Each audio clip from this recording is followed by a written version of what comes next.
Karena ujian tri. Betul.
Lagi ada video orang, nabrak lah.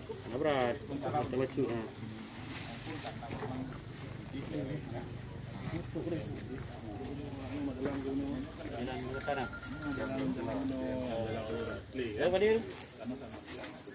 Oh, lipat. Ada frame dalam peluang. Oh, frame dalam kan? Kalian arahkan di mana? Yud, jadi mana deh? Oke kan, Yud, balik mana? Turun ke samping. Memang gitu ya, agaknya karena gitu ya lurus ya. Yang turunnya mengikut aliran sungai ya. Melurus aliran sungai. Arah sungai. Mungkin yang problem yang paling dasar yang ujian mentai-tai penuhnya daya ikat lepas. Dan tipikal memang. Nah, yang model lagi yang si model ketika tuan di bawah nabate di kamu nabate Betul.